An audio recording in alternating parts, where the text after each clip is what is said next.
இருக்கிற பிரச்சனைக்கு mind relax பண்ண கோவாவுக்கு போகலான்னு ஆரம்பித்தா நம்ம பட்ஜெட் என்னவோ பெசன்ட் நகர் பீச் வரைக்கும் தாங்க போகுது. சரி பரவாயில்ல, சந்தோஷன்றது போகிற இடத்துல இல்லை, நம்ம மனசில் தான் இருக்குன்னு நானும் மாமாவும் கிளம்பி போயாச்சு. அப்புறம் என்ன, பீச்சுக்கு போய் வழக்கம் போல் காலையும் நினச்சாச்சு. எப்போயுமே சன்செட் ஆகிறதுக்குள்ளே பீச்சை பார்க்கணுன்னு ரொம்ப ஆசைப்படுவேன். ஆனால் கல்யாணம் ஆகி இந்த 8 வருஷத்தில் அந்த 5:30 to 6:30 தான் பீச்சையே ரீச் பண்ண முடியுது நம்ம சென்னையில். சரி மாமா, நீங்கள் போய் காலை நினச்சிட்டு வாங்கன்னு சொன்னால் போங்க மாமா.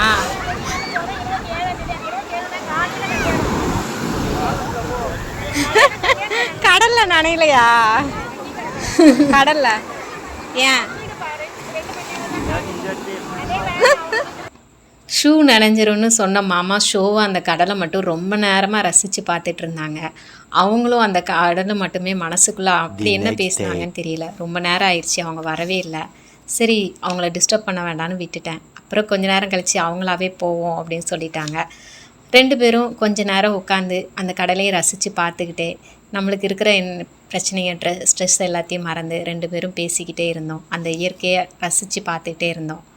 சென்னையில் இயற்கையை ரசித்து மக்களுக்கு பார்க்குறதுக்கான இன்ஸ்டன்ட் ரெசிபி தான் இந்த பீச்சு.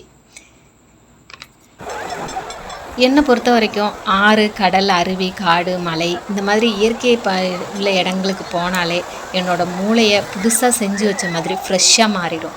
உங்களோட ஸ்ட்ரெஸ் பஸ்டர் பிளேஸ் எதுன்னு கமெண்ட் செக்ஷனில் சொல்லுங்கள். அப்புறம் என்ன, பீச்சில் நிறைய கேம் இருந்துச்சு. எல்லாத்தையும் பார்த்துட்டு இந்த ஒரு கேம் மட்டும் தான் 2 பேரும் விளாண்டோம். 1.40 செகண்ட்ஸில் முடிக்க வேண்டிய கேமை 1.18 செகண்ட்ஸில் முடிச்சுட்டு தோற்று போய் வந்தாச்சு வீட்டுக்கு ஜாலியாக.